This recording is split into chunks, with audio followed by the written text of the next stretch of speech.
Hi, it's Patrick Hutzel from IntensiveCareHotline.com, where we instantly improve the lives of families of critically ill patients in intensive care so that you can have peace of mind, real power, real control, and so that you can influence decision making fast, even if you're not a doctor or a nurse in intensive care.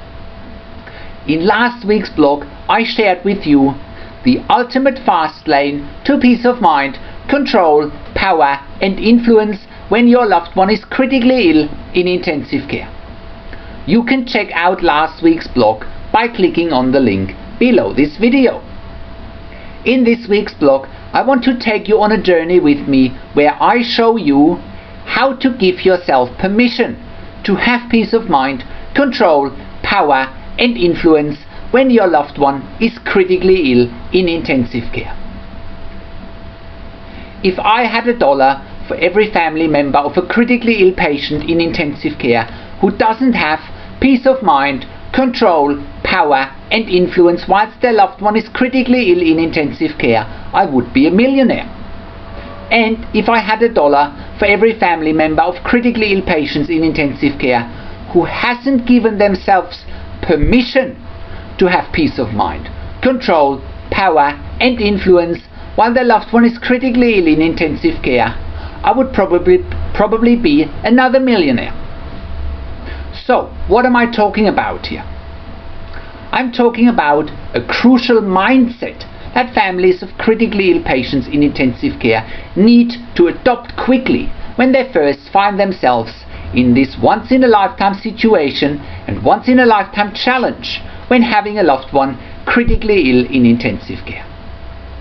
You and your family are so far outside of your comfort zone, you are anxious, fearful, stressed, overwhelmed, frustrated and vulnerable until you first realize that other people are running the show when your loved one is critically ill and in intensive care.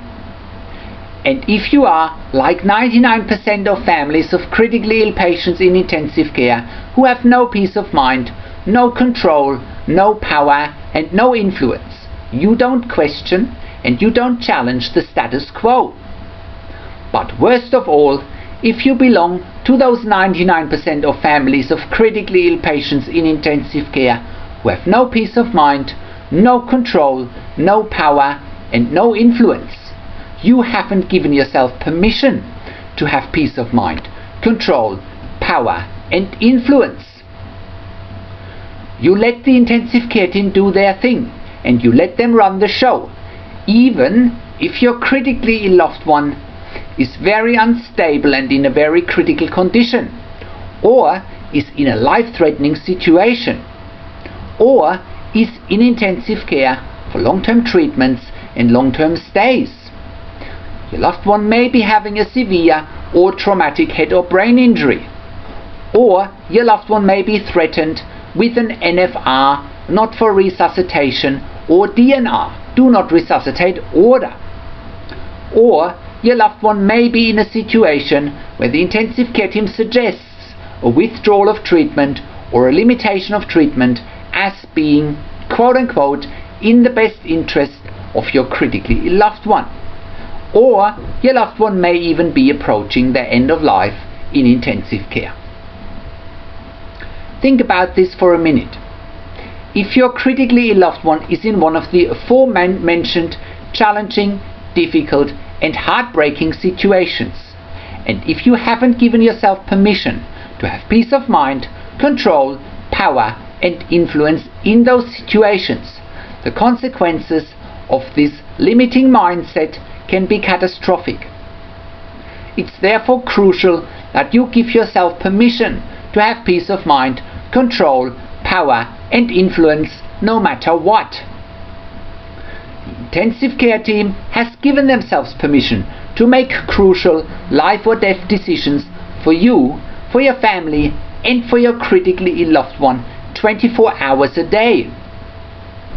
And it's not only that they have given themselves permission to make crucial life and death decisions for you, for your family and for your critically loved one, because as a matter of fact, if you don't give yourself permission to ultimately have peace of mind, control, power and influence, the intensive care team will ultimately drive their decision making from the things that are happening behind the scenes in intensive care.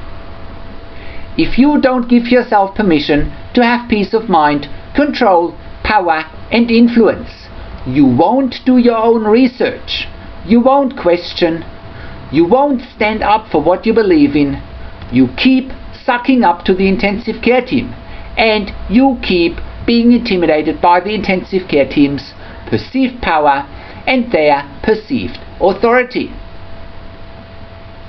The problem is that most families of critically ill patients in intensive care continue to put the intensive care team on a pedestal without actually realizing that they are basically handing over any peace of mind, control, power and influence they may have had over to them on a platter. What you need to do instead is to give yourself permission to have peace of mind, control, power and influence, no matter what. What you need to do instead is changing your belief system to the effect that you know you can handle any situation, no matter how challenging. Your belief system is so critical that I can't stress this enough. The intensive care team's belief system tends to stand on solid ground and on solid foundations. And the minute your critically ill loved one is either very unstable and in a very critical condition, or is in a life-threatening situation, or is in intensive care for long-term treatments and long-term stays, or is having a severe or traumatic head or brain injury, or is even threatened with an NFR, not for resuscitation, or DNR, do not resuscitate order, or if your loved one is in a situation where the intensive care team suggests a withdrawal of treatment or a limitation of treatment as being quote-unquote in the best interest of your critically ill loved one, or is even approaching their end of life in intensive care. The wheels that are in motion in intensive care behind the scenes and the positioning of your critically ill loved one's diagnosis and prognosis of the intensive care team is almost always a result of the financial interests of the intensive care team. For example, is the intensive care unit making money and or meeting their budget targets by continuing to treat your critically ill loved one? Or does the intensive care team anticipate that a lengthy and prolonged treatment would put a gaping hole in their budget? Also, the bed situation in intensive care and the bed management pressures. The demand on intensive care beds tends to be very high, and if the intensive care team has to manage their limited number of beds, they will weigh up how long they want to occupy an intensive care bed with a particular patient. Also, the intensive care team's medical research interests. Medical research activities are constantly being performed on real human beings and on real critically ill patients, often without them knowing about it, let alone them or their families having given written or verbal consent. Medical research is a multi-billion-dollar per year industry, and it's a funding and revenue generator for intensive care units as well as a positioning tool for intensive care units. Often, patients who fall into a medical research category get preferred treatment, and the intensive care team has a high interest in continuing to treat these patients, whereas other patients may miss out on crucial treatment. I'm only scratching the surface here, but the fact of the matter is that the intensive care team has given themselves permission to make decisions that can be morally and ethically highly questionable, because their decision making is often a direct result of what's happening behind the scenes in intensive care. The intensive care team has given themselves permission to base their life or death decisions on the politics, the power play and power struggles, the dynamics, the hierarchy, the competing interests, the intrigue and the psychology in an intensive care unit without giving you any insights of what's happening behind the scenes in intensive care. The question is, when will you give yourself permission to question things, to challenge the status quo, to do your own research, to follow your gut, and do the right thing, and do what's best for you, for your family, and for your critically ill loved one? How much longer do you want to wait to give yourself permission in order to get what you want, irrespective of the challenges you are facing? After all, it's you and your family who know how your critically ill loved one can deal with adversity. After all, it's you and your family who know best what your critically ill loved one would want in such a difficult and challenging situation.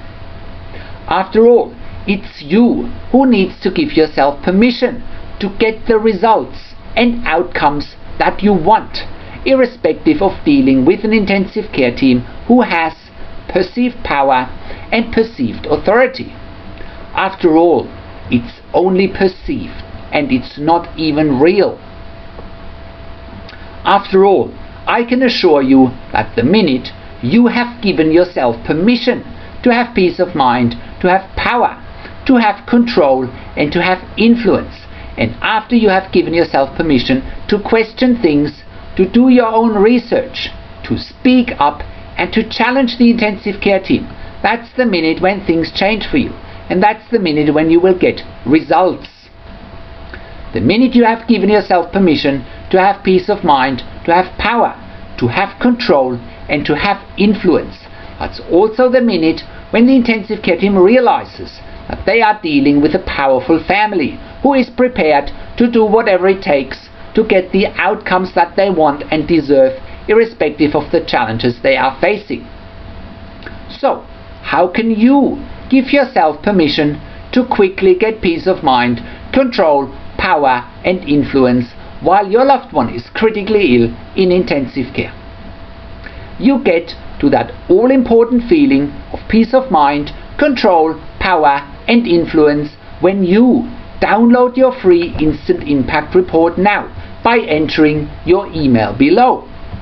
In your free Instant Impact Report, you learn quickly how to get peace of mind, real power, and real control, and how you can influence decision making fast whilst your loved one is critically ill in intensive care.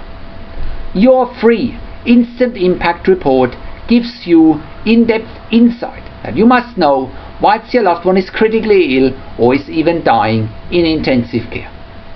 Sign up and download your free Instant Impact Report now by entering your email below.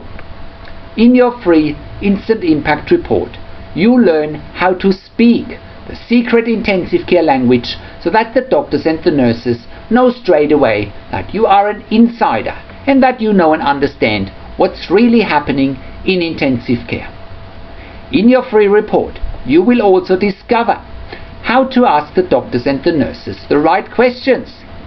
Discover the many competing interests in intensive care and how your critically ill loved one's treatment may depend on those competing interests. How to eliminate fear, frustration, stress, struggle, and vulnerability even if your loved one is dying.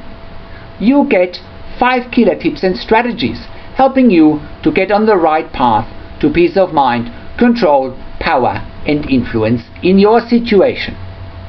You'll get real-world examples that you can easily adapt to your and your critically ill loved one's situation. How to stop being intimidated by the intensive care team and how you will be seen as equals.